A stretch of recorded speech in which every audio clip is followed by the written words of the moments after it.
Oh, yeah. Oh, yeah. Welcome in, everybody, to another episode of Cream of the Crop, a fantasy hockey podcast presented by Apples and Genos. You come for the apples, you stay for the Genos. You know what I'm talking about. All right. I'm your host, Blake Creamer. Please follow me over on X/Twitter. It's at Blake Creamer AG. And also get your biscuits into the Apples and Genos Discord to speak with like-minded fantasy managers and a bunch of beautiful people. Oh, my God, just popping off all the time. All right. Plus, we are doing some best ball leagues in there, so you can get in and scratch that draft itch if you feel so inclined. All right. We have an awesome episode here for you. I got my boy John Binkle here to do a mock draft with me. It's a points league mock draft. Johnny, how you doing today, buddy? I'm wonderful, buddy. It's the first NFL Sunday today. Got the birds on. Got a Vancouver Canucks sweater on for you. Got a nice Oktoberfest in my hand, and I'm ready to do some mocking. Let's do it. Buddy, that sounds amazing. All right. I just spent the morning like with a bunch of screaming kids. So you're living my dream right now. All right. Okay. And that sounds nice. That's all right. And John has already said, he's already prefaced that he's going to be a little bit distracted because the game's on. So we might be able to take advantage of Maybe here today. So we'll see where we're at with that. There are commercials. I'll do okay. Yeah, exactly. Well, we are doing this is our second points league mock draft. We've done some other ones and it's gone really well. They've been really well received. So we got 10 beauties from the Discord in here. So we'll be, thrashing on your picks all day, right? You better watch yourselves. All right. And you better not snipe myself or John. Otherwise you're on notice. You know the drill. All right. You get booted from the Discord. John, back me up on this.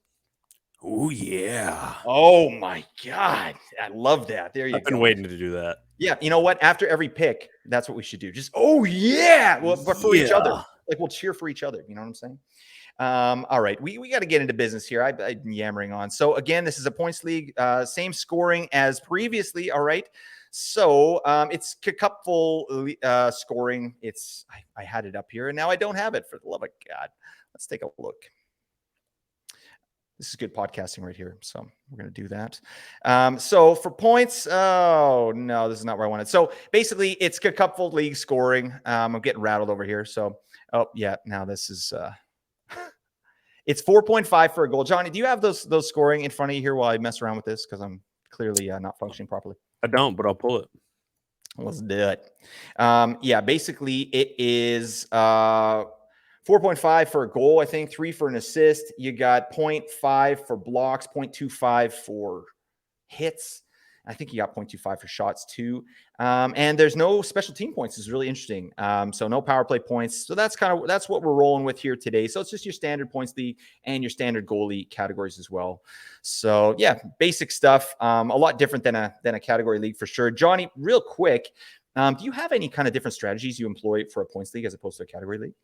For points, I tend to lean more toward players that are soggy boys rather than all-around power forwards or offensive defensemen. I lean a little bit further into the first third of the draft for offense rather than defense.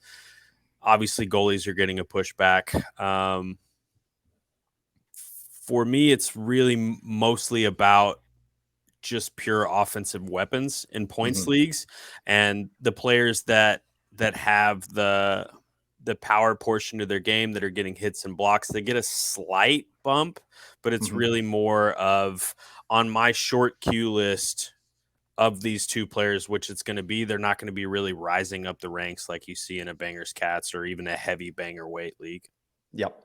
Yeah, for sure. I always find myself kind of reaching for power play performers, like kind of starting there. Okay. But in this scoring and in cupful, they don't do power play points. So, but it still kind of rings true, right? If a guy's, getting a bunch of power play points, he's still getting the assists and goals. You just don't get the extra points for the power play. Absolutely. Stuff. So, yeah. Yeah, it's not bad. But So Binksy and I'm out of the 4 spot here, and Binksy is in the 8 spot.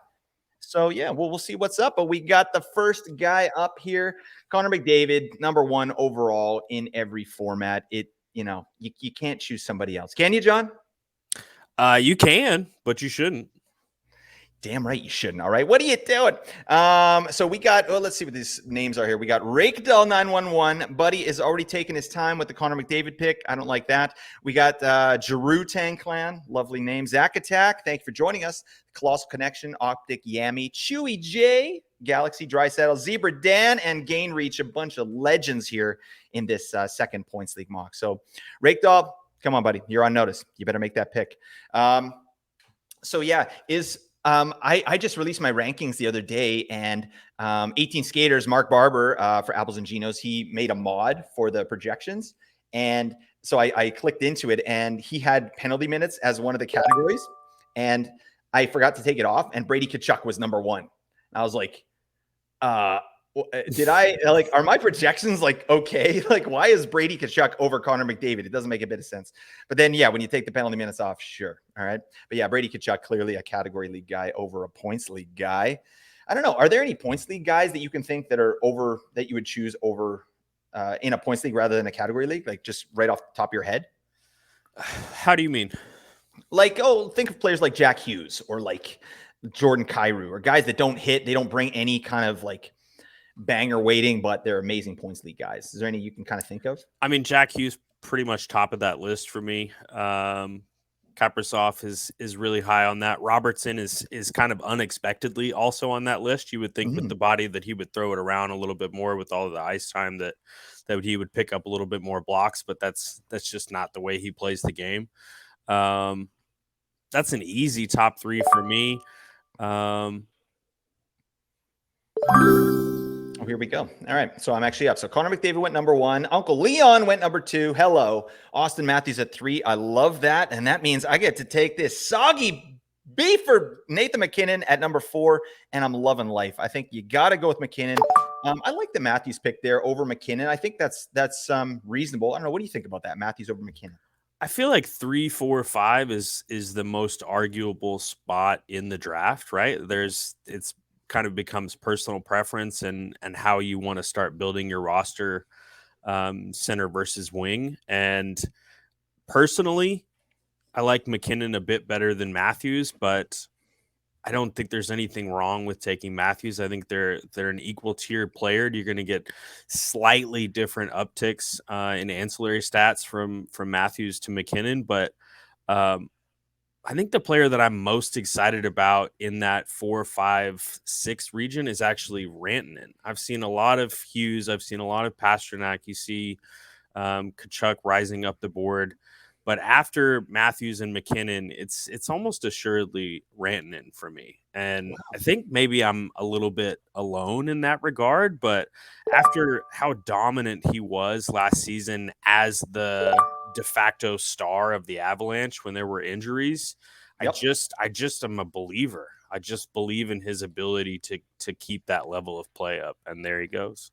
Buddy, I love that actually. I've had lots of good conversations about Rantanen, and I think he's one of the safest picks, if not the safest pick after kind of the top 2 or 3 guys there. I think he's extremely safe, and his deployment is insane. So that's interesting to me that you're excited about Rantanen, because for me, I'm like, I guess I got to take Rantanen. But this guy's a 100-point threat, 50 goals, like. He's good to go, and his deployment's nuts. So, I love that. So your pick, you're on the clock here. So why don't you talk us through your pick here, Binksy? So the top of my short list here is Jack Hughes, but I just don't, in the same way that I really believe in Rantanen, I just don't believe in Hughes' ability to take over for a full season as of yet. Like, I want to see more of it, right? I want to see how things flesh out in that top 6 and who they really lean on. The homer in me wants to take Jason Robertson. I am going to buck the curve a little bit and take Nikita Kucherov. Bang. I love it. I think Kucherov has headroom to even improve on his numbers last season, because his efficiency was not good. His on ice was good, his on ice shooting percentage and all that, but the actual efficiency, I think he has some room to grow there, right? And I think Tampa underachieved mildly, and then they kind of backed into the playoffs too. So what is it you like about Kucherov there at 8? The reliability of the offense, the veteran presence. I think Robertson could be the same player. He could take a slight dip back. He could jump forward just a little bit. I feel like it's a little bit too early for the volatility of Brady Tkachuk. I like Elias Pettersson, but I think there's a chance that he comes back to me around this turn. And I don't know. I wanted to go with the safer floor, maybe emotionally more than anything with Kucherov, but Mhm. it felt like the safest option for me at 8, which is where I want to pick at 8. I'm going with the safest floor for 8 because I feel like my options at 2-5 are going to be really, really good to kind of take a little bit more of a volatile pick. Yeah, absolutely. I think I probably would have went Hughes there just because I'm much higher on Hughes than you. But I love, first off, right off the bat, you're like Rantanen and Kucherov, and that's speaking my language. Those are two insanely safe picks, and that's what we need, right? That's what you want in the first round. Like Kucherov to me at 8 is insane value. He could be like the third or fourth highest scorer in the league if he stays healthy again, And I right? also really, really love the idea of getting out of the first few rounds with strong wingers. Mhm. And after pick 5, that's really what you need to kind of lean into, and particularly right wing over left wing. Yeah. At least it seems to me in the middle depths of the draft. So Yeah, that makes total sense. I mean, lots of centers available later on. Fading centers is a totally viable strategy. Yahoo finally updated some of their ADPs. Thank God. What the hell were those guys smoking over there? I don't know, but can I have some? I don't know. Sorry. Okay, let me recap the first round. All right, it went McDavid, Draisaitl, Matthews. I took McKinnon, Pasta at 5. Optic Yami took Rantanen. Matthew Tkachuk goes to Chewy J. Banksy took Kucherov. Jack Hughes went next. J. Rob to Draisaitl, Brady Tkachuk to Zebra Dan, and then Gainreach took Elias Pettersson and Kale McCarr. I love McCarr on the turn there. I think that's a great spot for him, and I'm hoping I'm there in some leagues this season because, yeah, to just be able to lock up a pretty elite forward and then get McCarr with your next pick, I'd be all over that. I have absolutely loved the teams that I've been drafting at the 12 spot. There's just so much consistent talent all the way down the lineup when you draft in that slot. Yeah, Feels absolutely. weird to say that you want to draft at the very end of 12, but The man, league it works out. the league is so offensive. Like it just seems like there's so many options. Like as long as guys stay healthy, like that there's so many options. Like Tage is still out there, Kaprizov is still out there, Ovechkin's still out there, Stützle's still out there. And we're in the second round. Like those guys, I'm not saying they're first rounders, but they're going to play like first rounders. Like Kaprizov goes next. I legit have him for 100 points. So, Draisaitl taking Braden Point with the third pick of the second round. I don't know about that. I don't know about that. That's a I little don't know about spicy. that. Yeah. But Well, this is wonderful. Draisaitl just gave me a phenomenal gift because I was really hoping to get Tage with this pick with the dual eligibility at center and right wing. I feel like my strategy is already coming into form at going heavy into the wings in the early portion. And I mean, that is an absolute gift because I thought for sure he was going to go to Saddle or Galaxy there. So that's a smash pick for me. Yeah, easy. That's major value. Fifth pick of the second round, Tage Thompson with Kucherov, pair it with Kucherov. Sheesh. That's a really nice start to your team there. The team so far, Tkachuk and Kaprizov, Zebra Dan, Draisaitl has Robertson and Braden Point. That is a really interesting pick. And I'd be interested to hear what this guy is liking about Braden Point that early in the second round. Because I think we could get Braden Point mid third round. I think that's kind of where he is. He's a center, right? There's still some amazing centers out there. Like Point over Timmy Stutz or Crosby or Miller. Oh, I don't know. I mean, this is a points league, so I guess they're sort of banking on Point to pun performance. Yeah, you get a point every game. Very punny. All right, that's what you're here for. This kind of amazing comedic value that we bring, right, Binksy? Oh yeah. Oh, yeah. Oh, my God. Step into a mock draft. That's what we're doing. All right. So it went Braden Point. Galaxy took Roman Yossi. I love that pick. I'm big on Yossi, mid second round. I've taken him a little early second round. So obviously I like that pick. Tage with you. Timmy Stutz, the Chewy J. Mitch Marner goes to Optic Yami. And Colossal Connection is up. And I got to start thinking about my pick here. Let me just see. Oh my God, there's so many guys, so many beauties here. I think I'm wanting to go D here, but I don't know. Because I like, first off, I love Barkov here. Barkov is big time value for me this season. Oh, yeah. I want to get him at value. I still think this point in the second round is value, but can I wait a little bit longer? Can I wait and try and get him in the third round? 4 out of the next 5 teams to draft already have a premier center. So, yeah, perhaps they lean further into that with one of 2 picks, but man, I mean, there's a lot of centers to choose from. There's no telling who someone would take in that spot. I'm thinking I might risk it. We'll see. I mean, these guys can't hear me, right? So, I'm giving up my strategies here, but I think I'm going to try and go D. I'm looking at either Rasmus Dahlin or Dougie Hamilton here. Colossal Connection takes Alex Ovechkin. We got 2 auto drafts here. You guys better load up your queue. Otherwise, you're on notice. You're out of the Discord. All right. Briefly. All right. And then we want you back because we need you there. All right. Creamy Beefers is up. I got McKinnon with my first, and I am going to take a defenseman. It's between Dahlin and Hamilton. I got to go with Big Dougie. I like this man. I mean, to me, they're both 20 goal threats from the back end, which I love. Dahlin's going to get better deployment, but I like Hamilton's situation a little better there just with the top 6. So it's potato, honestly, Hamilton or Dahlin. I don't know. Which way would you lean if it was those 2 and you were looking at a D-man, Binksy? I would drastically lean towards Dahlin. I think. How come? The deployment or just kind of the upswing? I think I'm stuck in a rut in my belief in the Devils, honestly. I just statistically it should bear out that they're going to be a very quality team, but there are so many mouths to feed and so much going on that's slightly in flux for the Devils that I have my concerns about who and what and when really, really spikes. I feel like it's going to be a phenomenal team, but you're going to pay for the top players on that team and they're going to perform only slightly better than the second level.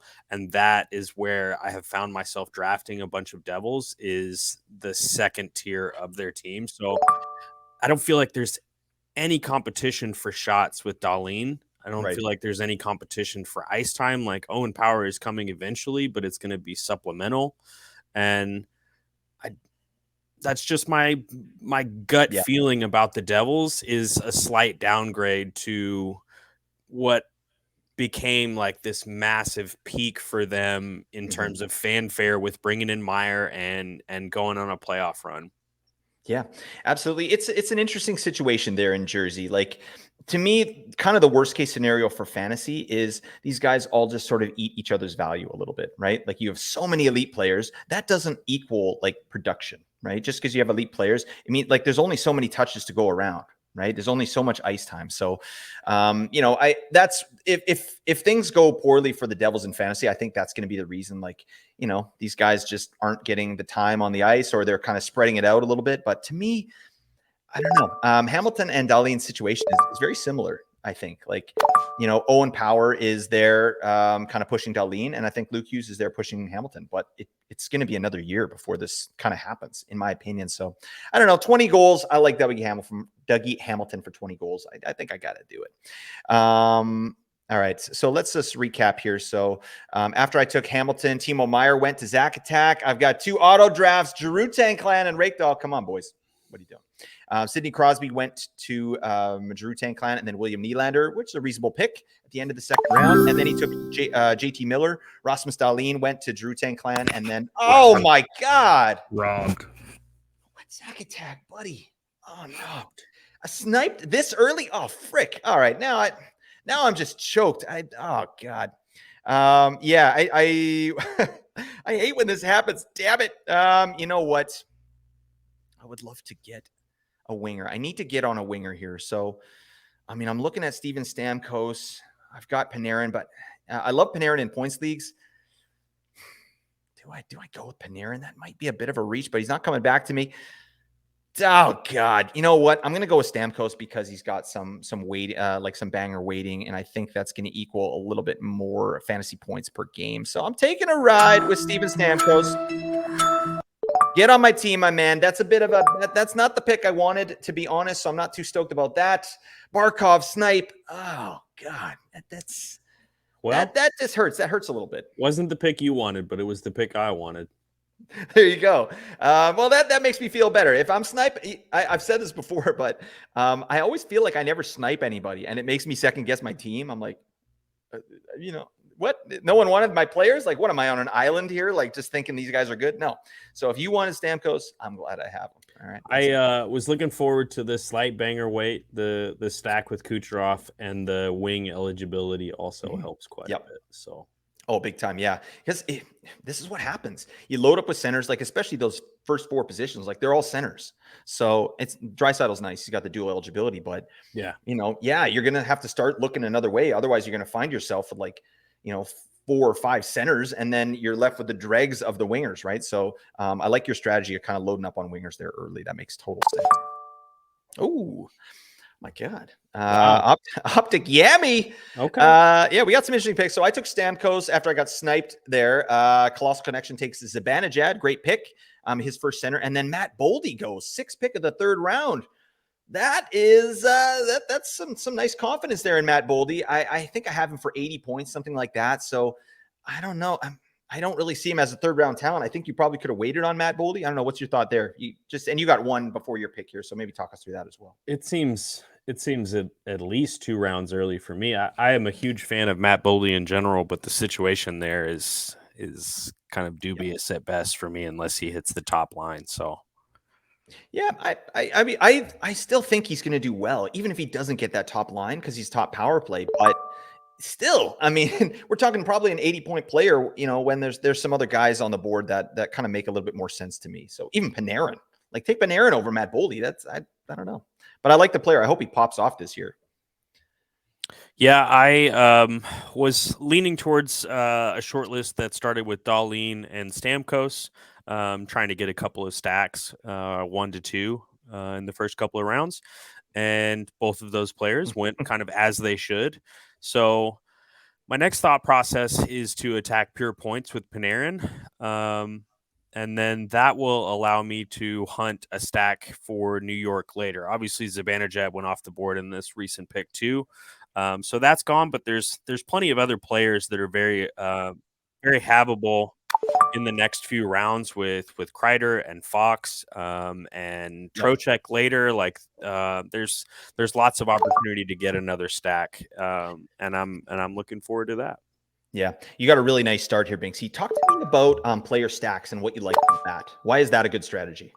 Well, the correlation works when you're attacking quality teams, quality offensive teams. If players play together, right, and the way that points work in fantasy hockey, the way the players play together when they're having success, generally their line mate, their power play mate is going to have that same success. And I've heard Nate harp on this time and time again. When you are betting, and that's what we're doing, we're making bets. We're buying stock, right, in a team and individual assets in that team. You want to bet with the assumption that you are right. If you're betting with the assumption that you're wrong, then you shouldn't be making that bet. It's not we're not shorting the market with fantasy hockey, right? So. Right. When you're making that assumption that you are right, then continue to make that assumption, right? So in the same way that I disagree with taking Hughes at an earlier slot or taking Hamilton at an earlier slot, even though I think that those are appropriate places for that player to be taken at ADP and its appropriate value, I don't necessarily believe in the team as a whole to be able to be successful. So, in the same fashion, I'm not taking those selections. Right. Okay, you're up here, Binksy. Here, I'll just give you a recap quick while you're looking at your pick. So after Binksy took Panarin, it went Fox, Clayton Keller, which is an interesting pick. I want to talk about Draisaitl's team because this is an interesting strategy going on so far. Kyle Connor, Jack Eichel, Andrei Svechnikov, Erik Karlsson, Nuge, and Hyman went, and now Binksy's up. What are you thinking here, Binksy? Well, I'm really torn between Rope Hintz and the ability to get other Dallas players later. Right. But I feel like coming out of the 4th round, there's going to be a lot of defense that starts to flood off the board. And it being a points league, I am going to attack the points that I will assuredly miss out on with the Edmonton power play. And I'm going to take Evan Bouchard. You son of a gun. What the heck? Yeah, I actually didn't think he was going to come back to me, but that was what I was looking at. I think at Bouchard in the 4th round, value, right? But I think it also makes sense, right? I think this is a ceiling play with Bouchard, and I'm excited, right? Like he's going to get that top power play. There's no question. Like there's no one else to take those minutes from him. So it's just how does he perform there? And what we've seen so far in a small sample size, this guy's legit, right? He could pop the hell off. I mean, what are you thinking for Bouchard this year? Well, the player is someone that the fantasy collective has always believed in, right? The metrics are great. The output has been good when he's on the ice, but there was always the issue of whether he was going to play over Barry or around Barry or who was going to get dealt. And we no longer have those problems. So you're talking about the best power play in the league. You're talking about historic possibility, and you're talking about an absolutely massive ceiling. And I am all in a points format.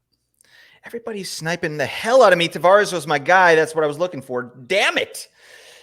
Oh God. I've already been sniped twice. This show ain't no good. So Binksy took Bouchard. DeBrincat goes next. John Carlson, nice pick. He's underrated this season, I think. And then Johnny Tavares goes. So I'm up with 40 seconds left. I wanted Bouchard. I wanted Tavares. I gotta see. I've already got 2 centers, but I mean, Stamkos could be my left wing. I'm looking at Hintz as well. Like I'm Hintz in the 4th round. I love that. That's very amazing good value. Yeah. So it's either Hintz or a D-man. And I was looking at Quinn Hughes, but maybe I can get Hughes on the way back. So I'm going to go for a ride with Baby Dry, Rupe Hintz. Welcome to my team. Thank you very much for your service, my man. I'm really high on this player. Just stay healthy, please. Like this guy is as dynamic as they come. Absolutely. Absolutely. I mean, a true play driver on a team that has nothing but smart, like capable veterans around him. Yep. And I mean, I don't somehow he seems to play better shorthanded. Like I don't that's just the Stars fan in me. Like when we really need a goal, somehow it always comes up when we're on the penalty kill, and it's always Hintz breaking away with it. But he's amazing. Yeah. Just what he did in the playoffs too was next level. And that means something, you know what I mean? And at the biggest moments, like he's on the ice, he's the one driving their offense and he was the one making it click. Like, you know, if they would have made it into the finals, like we could be looking at a Conn Smythe winner right here. Win or lose, right? The guy was leading the playoffs. So I'm a big fan of Hintz. I think he's going to have a huge year. I'm excited about Dallas too. So after I took Hintz, Zach Attack took a gander at Evander. Nice work. Jake Gensel goes next. Nico Hischier, great pick. Alex Tuck, first pick of the 5th round. Yeah, that's not a sexy pick, but I feel like that's reasonable. And then Kevin Fiala goes next, back to Giroux Tang Clan. So Zach Attack is up. We'll see what he's going to do. And then I'm up, and I'm hoping to get Quinn Hughes. So if he takes Quinn Hughes from me, oh my God. What is this guy doing to me? This is terrible. Oh, God. What is he doing to us? Yeah, exactly. What the frick? All right. That's a little, that's getting me a little salty. So now 44. Oh God. Why would he do, you know what? All right. Where are we in the 5th round? Okay. This is a guy I've been taking, and I think this is major value. Brad Marchand, get on my team. Brad Marchand in the 5th round. I'm liking the winger eligibility there. Obviously he's a left winger. So I think Boston is not going to be as bad as everyone thinks.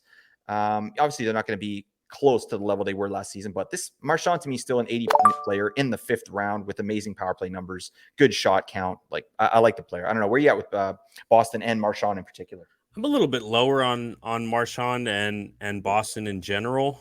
I feel like there's 2 to 3 players that I'm really interested in, and the rest of them, it's going to be extreme value for me. Last year, drafting Marchand in the fifth round with the injury concern, I felt like that was an absolute steal, and maybe that's the case going into this year, and I'm a little bit blind to it.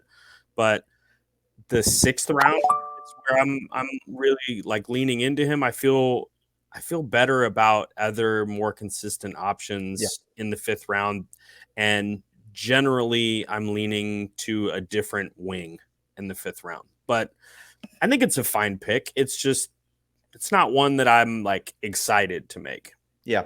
Yeah. And that's a thing, isn't it? When we draft, it's like, sometimes you get so jacked up over a pick. You're like, this is going to hit so hard. And then I don't know, but guys like Marchand and even, Panarin in a points league, or, you were talking about Kucherov, or, what was that other player you were talking about that was really safe? Yeah, Rantanen. Like those are the type of picks that are kind of in the same boat to me as Marchand. I mean, obviously we're talking different rounds, but you make them and you're like, okay, this is good. Like this is a safe pick, and I think Marchand is a safe pick. In the 5th round, I think it's value. In the 6th, I think is insane value. So I love that. Oh God. Tell me what you did. All right, because now you're just eating my sandwich. You're eating you came to my house. It's Thanksgiving dinner. You're taking my turkey leg and you just ate the whole thing. What the hell are you doing? So I have super good vibes about Columbus. I am absolutely planning to attack Gaudreau and Laine as it turns back around to me at 6'5". I didn't feel like Werenski was going to make it from that turn, even though Galaxy has 2 defensemen. And Zebradin and Gainreach both have a defenseman. Draisaitl has no defenseman, and I didn't think there was any guarantees that he was going to make it back. Yep. I feel like the chances that I get Gaudreau and or Laine in the next 2 rounds are pretty good. And if not, there's Skinner, there's Forsberg, Giroux, Huberdeau, Ehlers. Like there are other wingers that I'm fine with taking. To see Gaudreau go there doesn't surprise me that much. I was hopeful that he would make it back. I prefer him to Laine, but I feel like Laine is just fine and even possibly a little bit better if he manages to stay healthy throughout the season. He's got dual eligibility. Like I still feel pretty good about that. So. Yep, you missed an opportunity there, my man. Laine is just fine. Huh? Come on. Okay. That's it. Just give it to me, buddy. Oh, I'll give you that. I'll give you that one. All right, first off, can we just talk about Draisaitl's team? This is an interesting team. I got to shout you out, my man. Oh, my God. So, Binksy, you're up here. So, take a look at your pick. Like, Draisaitl took point in the 2nd round. Clayton Keller in the 3rd, which is a little early. Nuge in the 4th, which actually could be reasonable because he's going to regress, but maybe to a 70-point pace. Larkin, and then the Zucchini man. Oh, God, in the 6th round. I love it. Draisaitl, you got a plan, and I'm here for it. I want to hear all about that. All right. And after I'll give that a rundown here, but Binksy, you got 30 seconds. Tell me what you're thinking here after you took Werenski with your last pick. So Gaudreau was my first option. Laine the 2nd option. I feel equally good about Forsberg in a points league. I'm interested in the level of player with Malkin, Hedman, Skinner, but again, there's kind of a glut of that tier of winger and center. So I'm going to go with Laine and lock in that stack. Love it. Yeah. So stacking for you is a really big part of your strategy, it seems like. So often in fantasy hockey, especially day-to-day fantasy hockey, you are looking for like the best possible schedule and how to maximize your schedule. And the more often that you have players playing on the same day, if you can guarantee them, it's easier to map in and out who is a droppable level player for you.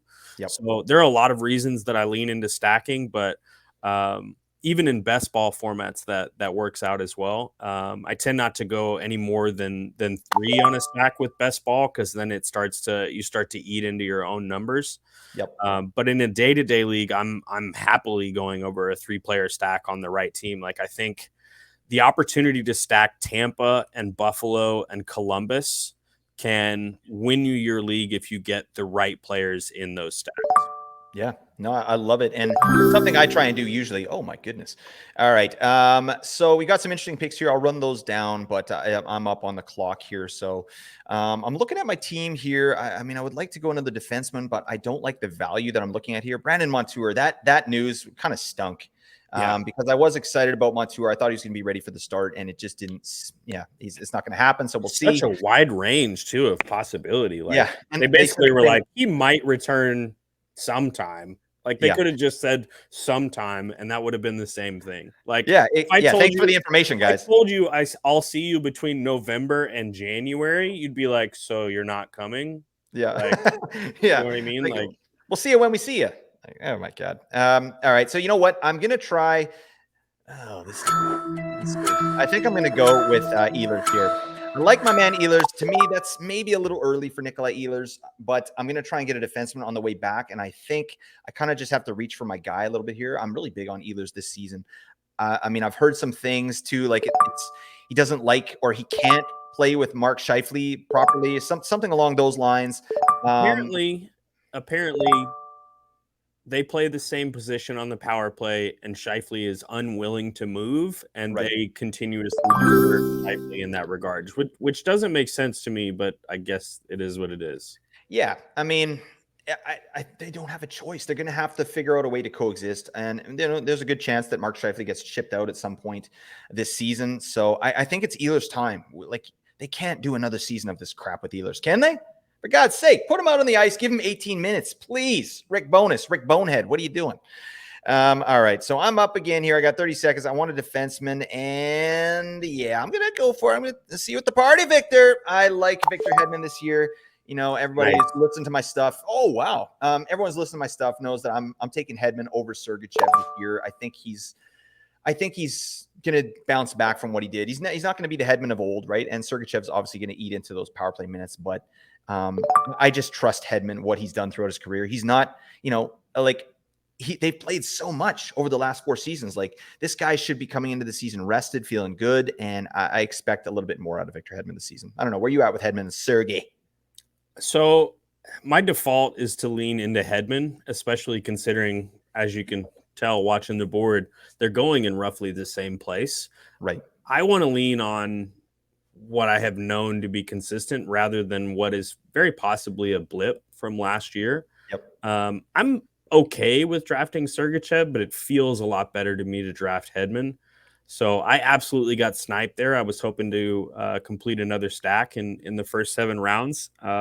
With either of those players, I was earnestly going to take either one and really solidify the defense. Right. But I am going to take massive value with the Vinny Malkin in the 7th round. You're talking about a possible 90-point player, and I have one center on the board thus far, so I feel pretty good about taking him here in the 7th.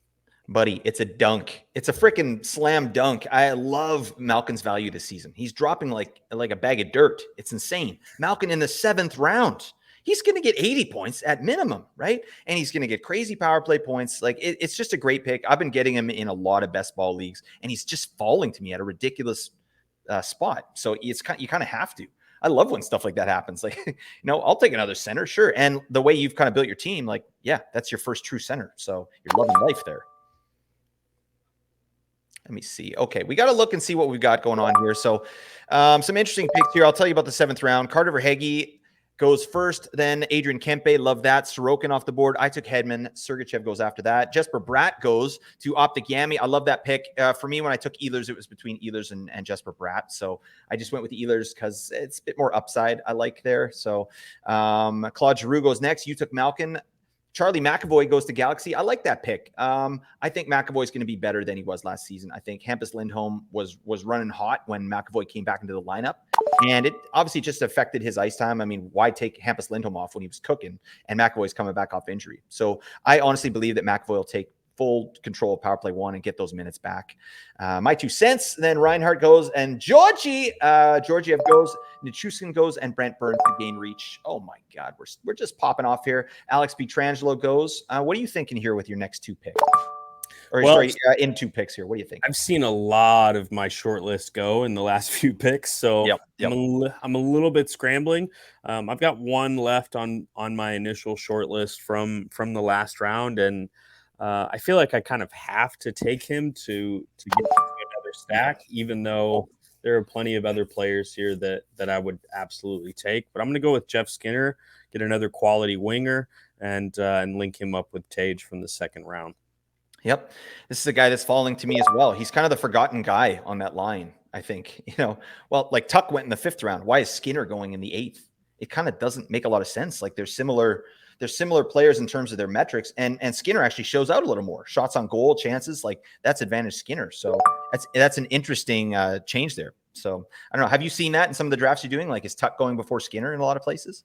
I've seen it flip-flop over the last month. I've seen Skinner go earlier. I've seen Tuck go earlier. I think it's more based on who gets a piece of Buffalo and where they get them in the draft slot, depending on which position they're looking for. But recently has seemed to be more Tuck, and it's kind of odd to me because Tuck really broke out last season, and Skinner has been a bit more consistent. in that regard. So it's kind of surprising to see it correct this way, but I feel like throughout the drafting period, you're going to see them kind of come to the mean. I feel like 5's a little bit early, and 8 is a little bit late. So I feel like you're probably going to see them start to go right around the 6th and 7th round. I got 15 seconds on the clock here. I'm going to go with another D, and I'm looking at Noah Dobson here. This is the guy I expect to. First off, I expect the Islanders' power play to be a lot better this season. They were dead last in the league in percentage. Oh, Chikrin went right after. God, this guy's Zach attack is out of his mind. All right, he's taking all my players. I was going to do a double D stack here, Dobson and then Chikrin on the way back. Is sort of what I was looking to do. Lock that up, but that's showing no good, and now I'm back up. Oh God. So where are we at here? We're at pick 100, and let's see who's available here. Oh God. Let me see. I'm just looking at my team here. Again, amazing podcasting. Let's see. So I got 40 seconds. We're in the 9th round. I gotta get a forward here. I think I was liking that value on Chikrin, but now I'm not liking really the value here. So I gotta see what I got here. Oh, Jonathan Marchessault's staring me right in the face. You know what? Points league. I got to take my boy. I'm taking Troy Terry. This is a bit of a reach. Troy Terry at 100. I mean, I would have rather have him closer to his ADP, which is 115. So wait around, but I don't know that he's going to come back to me. And right wing in, especially like the way these positions are so far in Fantrax and in Yahoo, like you kind of got to lock up your right wings. Otherwise it's slim pickings at the end. Yeah, absolutely.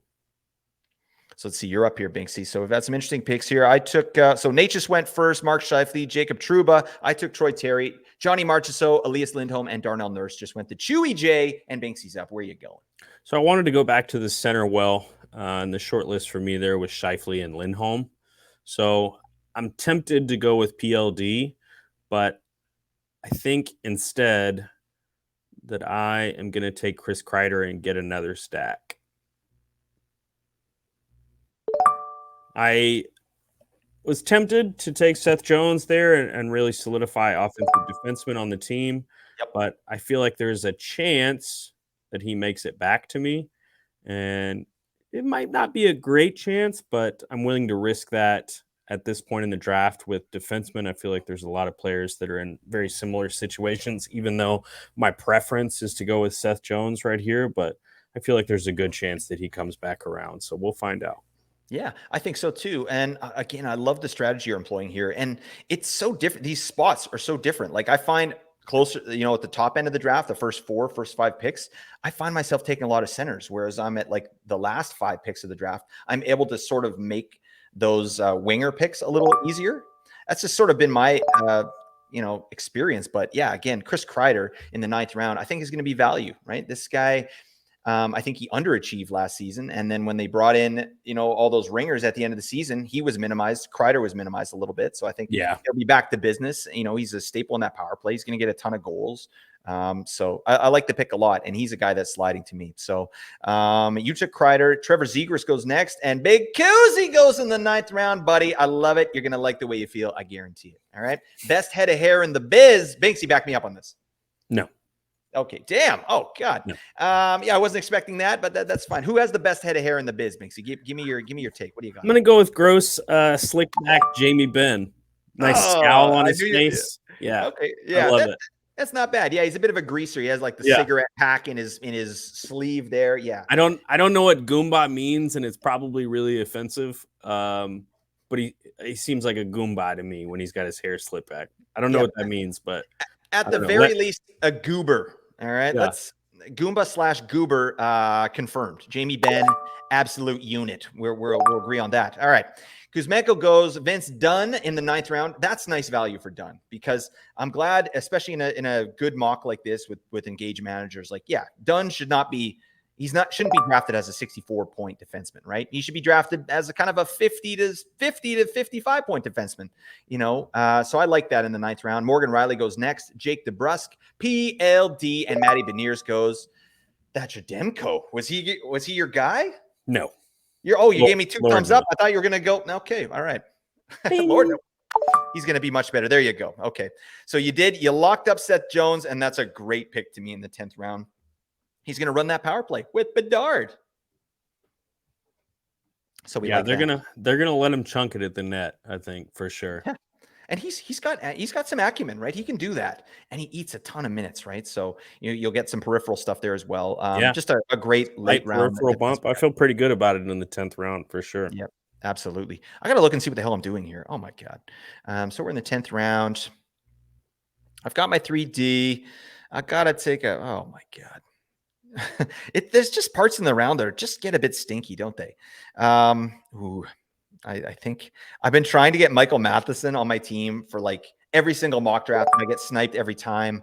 So, we'll see. Can I get Mike Matheson here? I would love to lock up the D and just call it.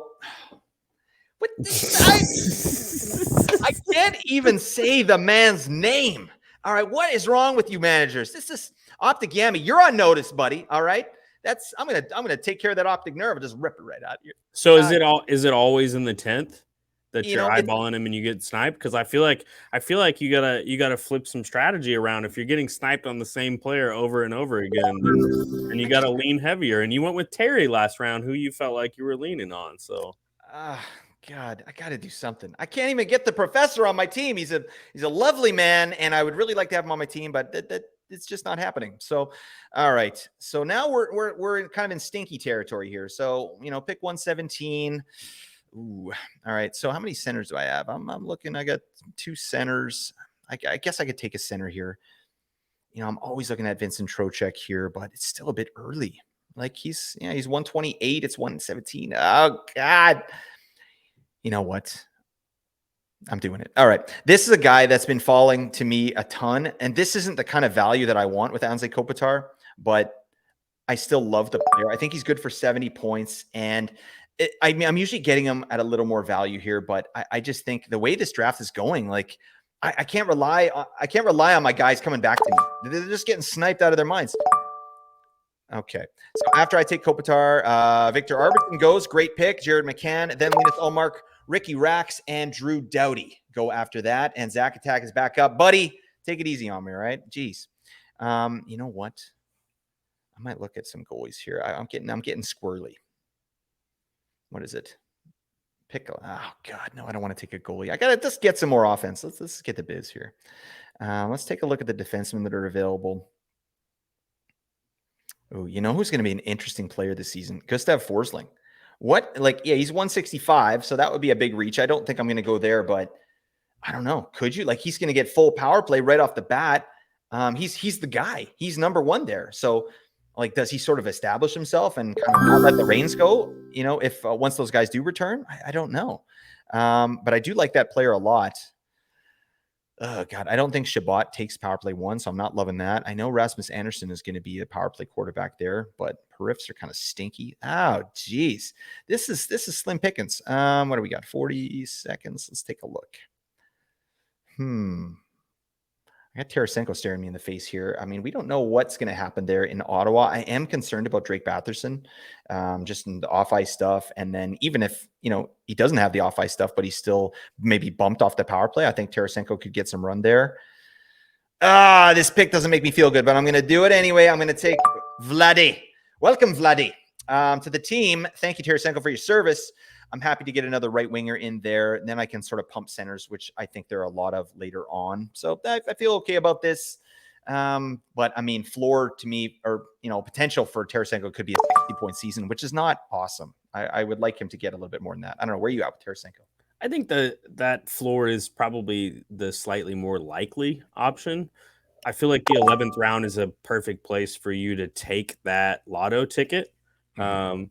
Right around this range in drafts, I have been taking lotto tickets on Mark Stone, on Tarasenko, on Tom Wilson. I've even recently, as my drafts start to stack up and I want to, widen the variability a little bit, I've even started to take a few Patrick Kane around here, just to open up yourself to the possibilities of the season, right? And I think the possibility is really, really good with Tarasenko. I don't have a great feeling about it. I think they will stick with Batherson, but there's a chance with off-fight stuff or even just flux on the lineup that things change. So I think it's a perfectly decent pick, and I've done it before a few times. Yep, absolutely. And you're up here. So what are you thinking after your Jones pick? So I'm going to go back to the well at center.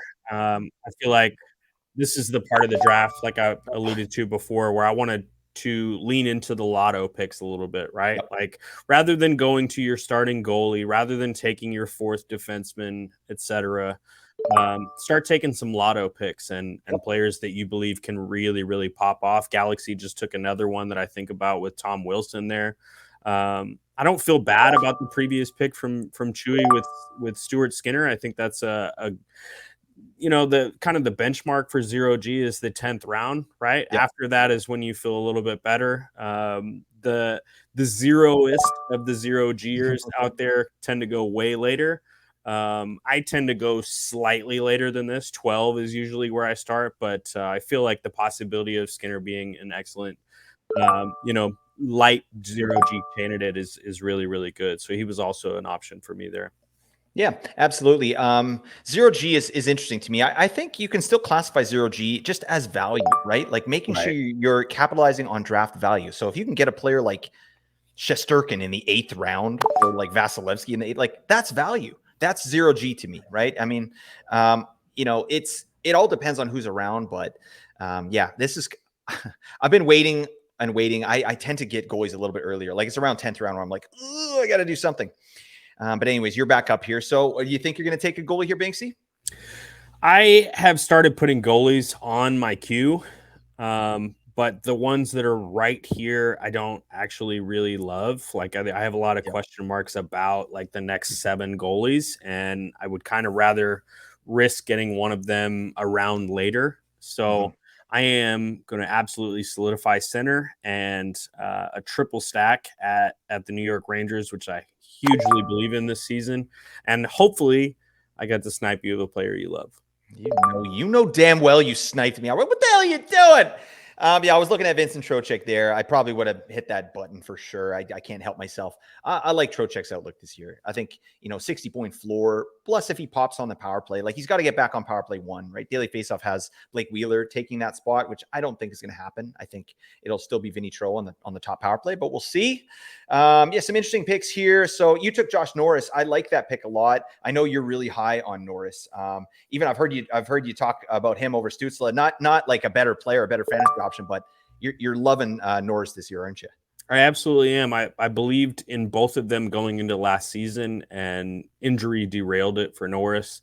And perhaps it's not a situation where Stützle is the de facto person just because of health. Like hopefully for me in my drafts where I've been kind of leaning on Norris, then things just kind of go back into form. But like we talked about with Tarasenko, things are in flux, right? There's still Yep. some question marks. So the hope is that he comes back healthy, but I, much like Matt Boldy, I just believe in him to be like a top 15 talent offensively in the league, and things haven't broken that way yet. So the player I absolutely believe in. The situation I think will be good, if not a little bit muddied, and the value that you get at the possibility that he has Stützle output in the 11th round is, post 10th round is where I feel really, really good about just snatching up value at the Yeah. center position. And there's a ton of it out there,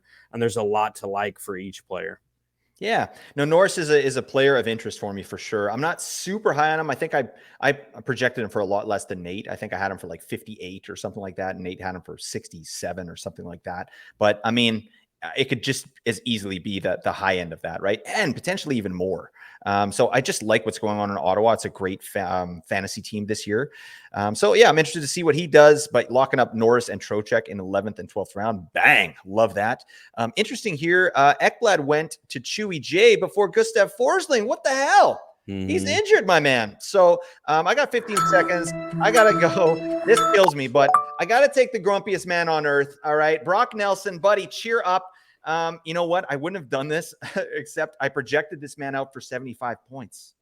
All right. 75 points in the 12th round. What the hell are we doing? And I get a little stack here with Noah Dobson. So I like that. I just trust the player. It's weird when I dug into him. Like, I like what I'm seeing. I don't like his face. I mean, that should be enough to not, pick a guy. Dear God, Zach Attack took Boone Jenner. You know what? This guy. You know what? I don't know if I'll be able to talk to you for a little while, Zach Attack. That's, we're off for a little bit. All right. That's, you're really hurting my feelings. All right. And then that's fine. He took Boone Jenner. I haven't been giving any updates on the rounds, but lots of interesting picks here. After Boone Jenner goes in the 12th, Justin Falk goes, who I'm low key, very excited about. Falk he's a great last option. Oh, Bo Byram is a great pick as well. So Falk goes, Lindholm goes, Uyghur goes, Tristan Jarry, great 0G option in the 13th round. Oh my God. Bowen Byram goes, who's going to be I think he's going to be a beast this year, even without power play time. I am going to lock up my last D and, he never got picked, did he? Oh, right. I'm taking Gustav Forsling a little high, but I just like what I'm looking at here. He's going to run that show until November, most likely. Right. And, himself, Ekblad, and Montour are all insane at shot generation from the back end. And that's something I love. This guy got 40 points basically with no power play time. So he's going to run that power play. Florida's going to be good. I'm excited about Forsling, low key. But yeah, I had to reach a little bit because I don't think he's coming back to me. No, I don't think so. I mean, the board has basically turned purple at this point, like post the 8th round. So I'm just in terms of color formatting, you seem to notice a pattern, right? The first 5 picks heavy on center in the first 3 to 4 rounds, and then super heavy on D post the 8th round. Yeah, look at that. And kind of the inverse for the last 5 picks of the round, right? Like heavy on wing, and then pretty light on D as it goes through. Okay, let me give a little bit of an update here. So, so I gave an update. Any interesting picks you can see right off the bat? I see Owen Tippett went to Galaxy in round 12. Do you like Owen Tippett this year? Because we've kind of been back and forth a little bit, just Nate and I, and I think we're a little bit lower on Tippett than some of the other kind of fantasy, analysts. What do you think? I think there's diamonds in the rough when you prey upon a really bad team like that, right? But there's generally only one per season, and who knows what Torts is going to do? The Tortellini man. Tortellini. So I don't want to go to that well. I tend to lean onto better teams and second level players rather than a first level player, a prime option on a really bad team. Right. And if I were going to the Flyers, I really kind of stop at Konechny, and there are a lot of other players that I prefer to Konechny where he goes. So the well has been completely dry for me in that regard. Yeah, no, I'm absolutely with you there. You are up on the clock here, and Nazem Kadri just went before you. What are you thinking here? So I was thinking about Kadri. I really wanted to cement a 4th center, but he went. I also was hopeful of another stack with a winger from the Flames. But is it time? I'm going to take. Oh, there you go. A bit of a reach here, I think. But the possibility that he gets absolutely prime deployment on the power play and just racks up points for what I think should be a really, really bolstered offense in Detroit. And it allows me to kind of move on positionally, having gotten a 4th defenseman. And the chances that he is that I end up with 4 power play quarterbacks at defense is, I think, better than not. So I feel okay about it. I was a little bit on tilt after seeing Kadri and Forsling go. So it's okay. I don't love it, but it felt okay. Yeah, it's one of those picks I think that'll kind of benefit you moving forward. But again, it doesn't exactly feel good, right? But still, Shane Gostisbehere in the 13th, I don't think that doesn't seem like a reach to me. Like there's some options out there. Like I think you could probably compare Tony DeAngelo, Luke Hughes, maybe even Jake Sanderson. Like I think Gostisbehere, if he gets power play 1, he's going to outperform those players. See, it's funny to me that the other player that I was really considering at defense there was not on your list in Sean Durzi. So The Jersey Shore. Oh, yeah. That's an interesting situation there in Phoenix as well. I think there's so many defensemen, man.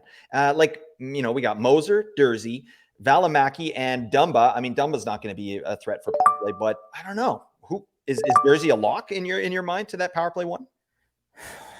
He has question marks actually defensively. So my assumption is that they're going to lean on him offensively, having that glut of defense. So I think you're absolutely right. I mean, the possibilities are wide open. Obviously not Dumbo, but the possibilities are wide open as to what happens there. But I just like Jersey a lot. So the issue for me would be that he is not strong defensively at this point in his career, and maybe that's not what they need. So it's possible. It's possible. I feel better about Gustus Bear, and that's why I tilted that direction. Yeah. So you go ahead. You're up here. I am going to go continue stacking and take David Perron, a dual eligible winger, and get a Detroit stack as well. Very safe pick. I think Perron is got one more really good year left in the tank here with an improved Detroit team. I don't know. And he's a power play beast. No question there. Let's see what happened here. Ooh, I would have liked that. Okay, so we'll talk about the 14th round here. We've been missing some picks, but that's fine. So Patrick Kane goes first pick of the 14th round. Dawson Mercer, Sean Jersey, Adam Larson, the peripheral king. David Perron, you took. Luke Hughes goes next. I think that's reasonable value. I projected Hughes out for 40 points. That's maybe a bit bullish, like probably 30 to 40 points is kind of, the benchmark there. And then Jacob Markstrom, probably my favorite 0G candidate this season in the 14th round. I think that's insane value for Jacob Markstrom. And Optic Yami picked up Philip Gustafson 2 picks earlier. So that's a nice little 0G strategy you got there. I love those 2 goalies for 0G. So you're looking good. I better start looking at some goalies here too, for God's sake. Oh, there's still so many. There's still so many beauties. I love A and G drafts, like 0G drafts. It's like, I'll just keep waiting. Like, there's still some great options down here for me for 0G. So I think I'm going to continue just stacking my offense here. And I'm looking at, I want still a top line center / winger and power play guy. And that's Robert Thomas. Like this guy, in a category league, get the hell out of my sight. He should be on the waiver wire, for God's sake. That's not true. He's better than that. But, in a points league, Robert Thomas in the 14th round, this guy gets 70 points, maybe more, right? He's locked into an insane contract. He's playing with Kyrou, and I can't think of their center right now. Or he's the center. But, I like myself some Robert Thomas. His name was Robert Thomas. Anybody see Fight Club? So I'm going there. Again, that's a pick that's not like I picked Robert Thomas and Brock Nelson and Anze Kopitar. Damn. This is the most boring team I've ever drafted in my life. I think Robert Thomas he's got some offensive headroom there. And St. Louis was terrible. They were an active dumpster fire last season. So I think they'll be a little bit better than that. I don't know. Where are you at with the Blues and Thomas in general? The Blues, I'm not so excited about. Robert Thomas, I think, is an excellent play in the late portion of your draft. Dual eligible. You're getting a center. He is going to be a play driver. No matter what happens for the Blues, he's going to be part of it. So I feel like you're going to have to overpay for Jordan Kyrou. I feel like Braden Shen is a waiver wire candidate. But I am really, really in on Falk. And I think given a short list in these rounds, Robert Thomas is on it. He's not the top of it for me. I'm looking at players like Kadri, Trocheck, Jenner, Saka, who just went off the board to Zach Attack. But I think Thomas is an okay pick. I think the realm of possibility is open, right? He could have a very good season. It's hard to get excited about a player that doesn't shoot. You know what I mean? Robert Thomas and Anze Kopitar too. Like, guys, like, whatever you need to do mentally to shift that, like pass it into the net really hard. Okay. Can you try that? I don't know what the hell's going on. You know what? Quality coaching. Exactly. Can you? I need you to pass it into the net. Just pass it over there. Yeah. Just really hard in the top corner. Think of it like a saucer pass. Yeah. Sauce that. All right, I'm going goalie. I've waited too long. Well, no, I feel good, but Kemper, Anderson, both great 0G options. Bobrovsky, I'm not too excited about. I'm more excited about Jonas Korpisalo. And excited is not the right word, but Yeah, it shouldn't be. yeah, no, but to me, he's the number one there, right? And Anton Forsberg is back and healthy, so it could be like a 60-40 situation. I don't think Korpisalo is going to be a workhorse by any means, right? But I do like the player. I like what he was able to do last season with LA in particular, and his numbers in Columbus last season were not terrible, right? This is a career backup, and he's getting the reins. He's got the contract, so and I like the team in front of him. Obviously, Ottawa last season played a little bit of fire wagon hockey, which is not great for a goalie, but you got a full season of Josh Norris, full season of Jacob Chikrin in there. That should improve things. And yeah, I like the, for wins, shots against, Korpisalo is going to get the business. So it's a good 0G play for me. I like it. I'm a little bit higher on like three other goalies that are tending to go right here. I think Markstrom is a clear cut above, and I have drafted a lot of Freddie, although I have started to shy away from that. Just the more and more I read into the narrative is that they're not going to take a lot of pucks on net. He is not assuredly going to get even 50% of the starts, and then in furtherance of that, how healthy is he going to be throughout the season? So the actual goalie I really, really like, but the team situation and his injury history has kind of started to shy me away from him a bit. Yeah, no, it's so true. I mean, I wouldn't put it past Rod Brindamore to play all three goalies all season long. What the hell?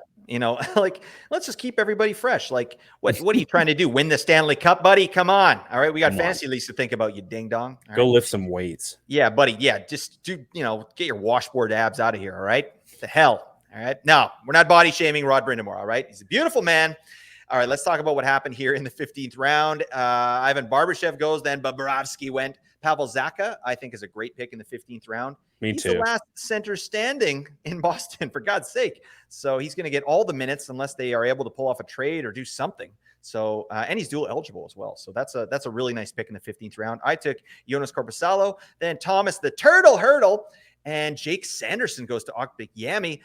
I love that Jake Sanderson signing. I mean, it's bold, right? But it reminds me very much of what they did in Buffalo with Dylan Cousins and Tage Thompson, just locking these guys up to term, and obviously it worked out with Tage Thompson, and Cousins had a great year. But I think I also read an interview about Sanderson from Brady Tkachuk, and he was saying how key this guy is to their success, how much he does for the team. He's an underrated guy, and he's well respected just as a rookie, right? So they locked him up. I think it's going to be a great player moving forward. I don't know, where you at?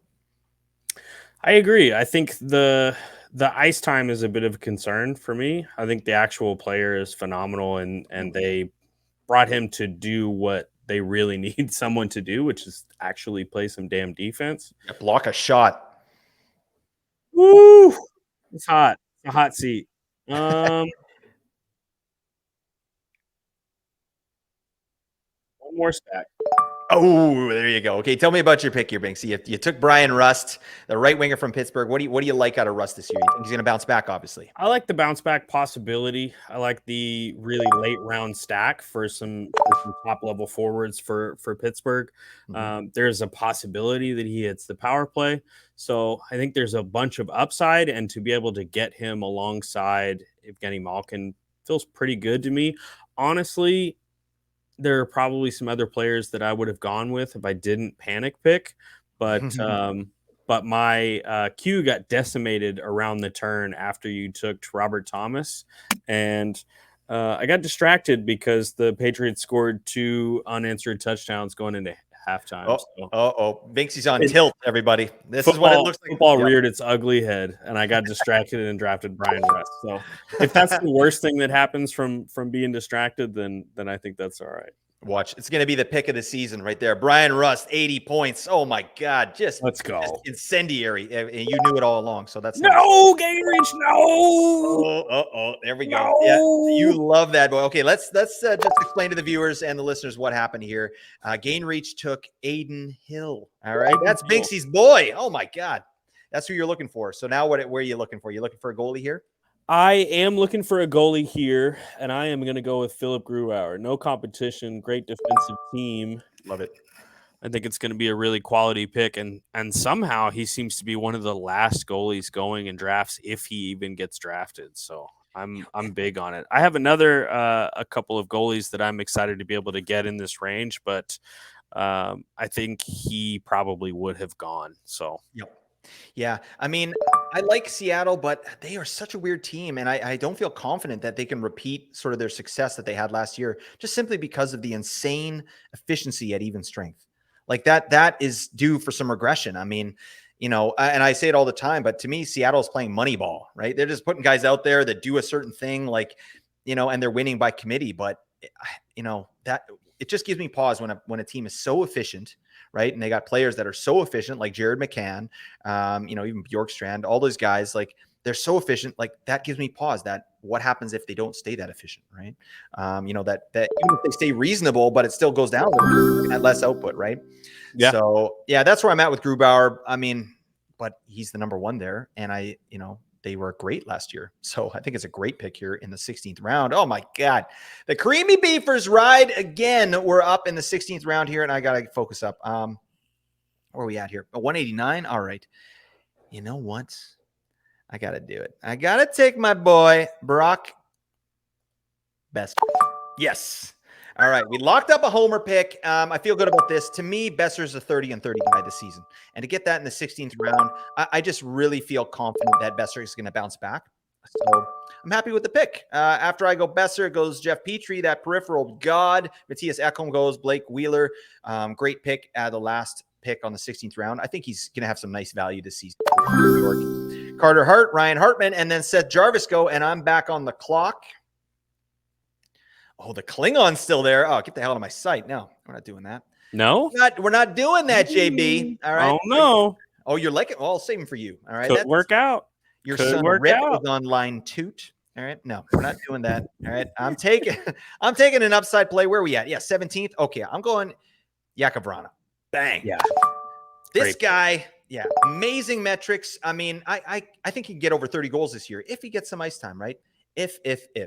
But I mean, Vrana played well in his time in St. Louis. Once he moved over here, he's out of that, the player assistance program. Hopefully he's good to go and just have a full season, my man. I think he's a 30 goal threat, 17th round. Yes, please. I absolutely agree with that. I think Vrana has serious upside possibility if things break the other way for St. Louis. And the narrative has been so bad, but we should really, really highlight the fact that other than Tarasenko leaving, they're very much the same team that they were that was a playoff contender, right? Yep. That was a rough and tumble team. So, and they're going to get Perunovich as well. So like there are some positive indicators in St. Louis, and Vrana is absolutely where I want to pull the trigger and take an upside bet. Yeah, there's some bits and pieces there. All right. Oh man, we're getting closer. Okay, so you took Grubauer with your last pick, and you got to get another goalie in one of these two picks. So what are you thinking here? So my plan was to take Hill and then Grubauer, but Hill went off the board, and I took Grubauer, and I think my next option will absolutely be there for me in the 18th. So I actually am going to take Klingberg, because as much as he is the human turnstile and he does not play defense, they did not bring him in to play defense. They Right. brought him in to play offense. Otherwise, why else bring him in? Right. Yep. So Riley, very consistent player, popped in the playoffs. The possibility that he carries the power play throughout the season is good, but we also saw him flail last season on the power play and get replaced at points. So I think Klingberg at the end of your draft is an excellent lottery pick to be a top level, top offensive, top power play that you paid absolutely nothing for in your draft. Yeah, even at the very least, 40 points. 40 points from a defenseman in the 17th round.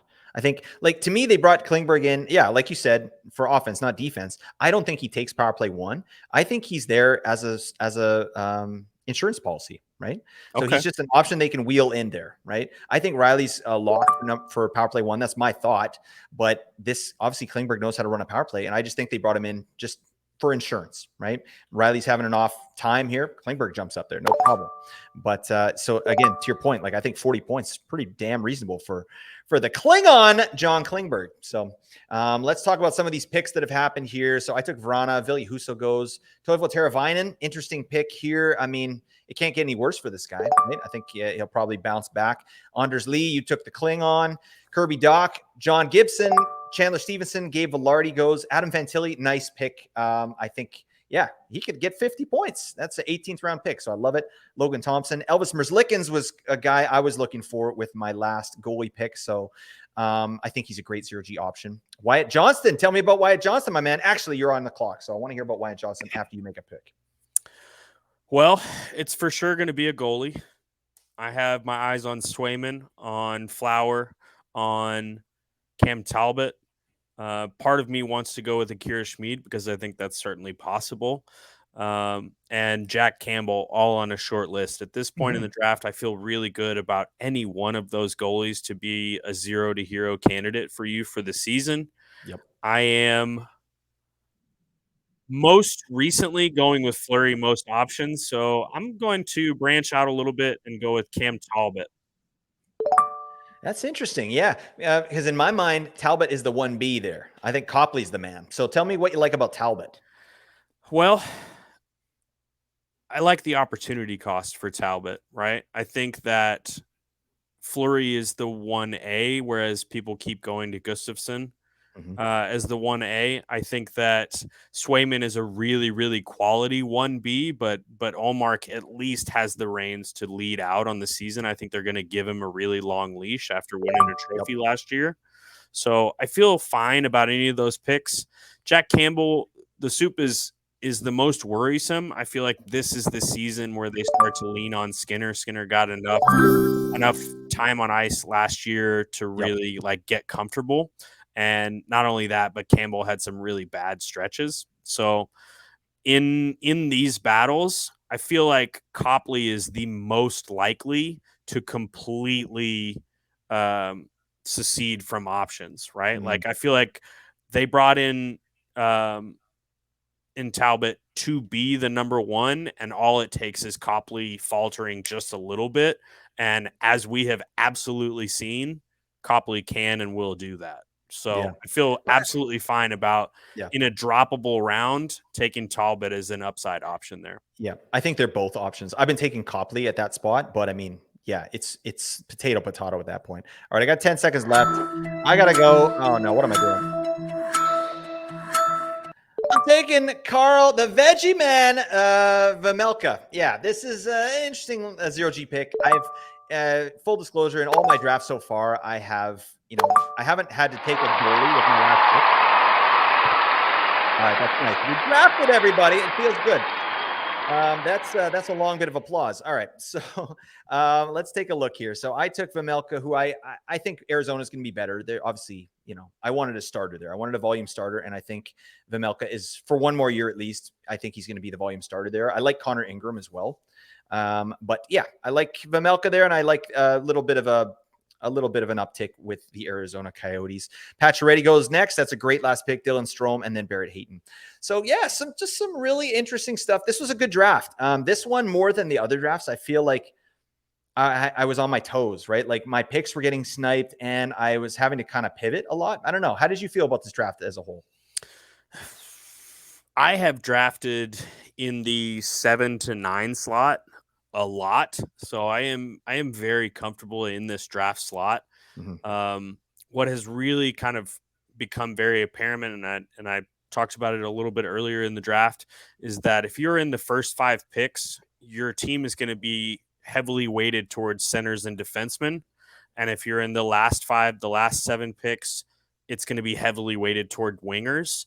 And I have a really cemented idea in what I believe to be the best options throughout the season.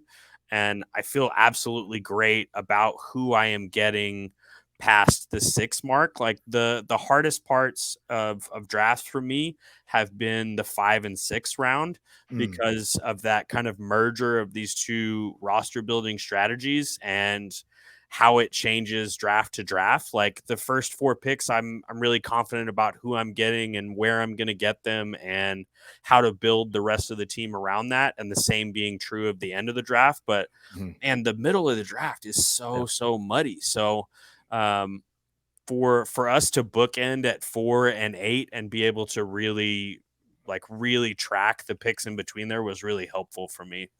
Yeah, no, this was awesome. I love the way you draft, my man. You got a lot of just a really good thought process there. So that's gonna be so helpful just for people to hear. Because yeah, this man's a savant. All right, I'm just out here just winging it. Binksy's got spreadsheets and stuff. So there you go. But buddy, tell me about your team really quick because I want to go over your team, go over my team, and then yeah, we'll call it a day. But I like what you got here. Tell me about your team and tell me about picks you liked and picks you didn't.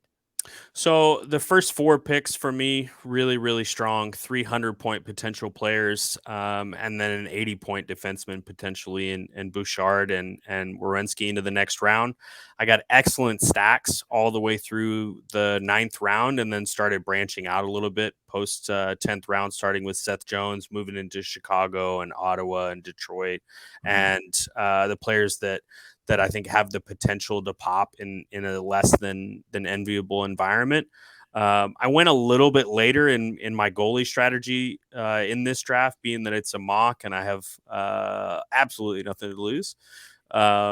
Normally, I would go somewhere around 12 or 13 and get a player that I feel really good about, the likes of Markstrom, Kemper, Bobrovsky, etc. So for those of you out there looking for a line of demarcation for your goalie in 0G options, I feel like 10 kind of was the initial benchmark, and 11 and 12 have become that round for me. So overall, the team I feel really good about. I have some little bit bigger lotto tickets than I feel great about with leaning heavily into Columbus, but as many times as we've all bet on Columbus to be better, I feel like as good a chance as any this year.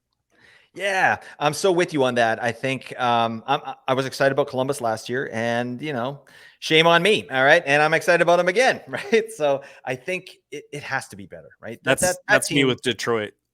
Okay, yeah. Well, both those teams I think should improve. Like I like, DeBrincat in there. I think is great, and another year of development for Sider. And they've got some really good young guys coming up here. Like Simon Edvinsson is a player I really like. And get me Elmer Soderblom. All right, you remember talking about him in our first ever episode together? I talked about Elmer Soderblom. All right, and I'm gonna pump this man's tires all year. Get this guy on the freaking ice. All right, he's like 7 feet tall. He's amazing.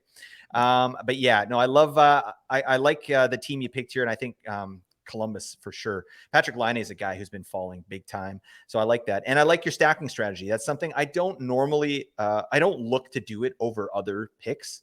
Like, but I like that you did. And, I would be really interested to see kind of how that plays out. You know what I mean? Like I'll be looking at that for all my leagues this year, right? Like as an extension to that, if you are looking into stacking strategies, and I didn't employ that and popping back and forth in spreadsheets in this draft, but if you are stacking and you're building your lineups in that kind of hopefully optimal way, make sure that you are checking your schedule overlap and you don't choose to stack teams that are going to be playing on the same nights over and over and over again, because as much as stacking can work for you, it can also really hinder your lineup optimization if you stack 2 teams that play all of their games on the same nights all season long.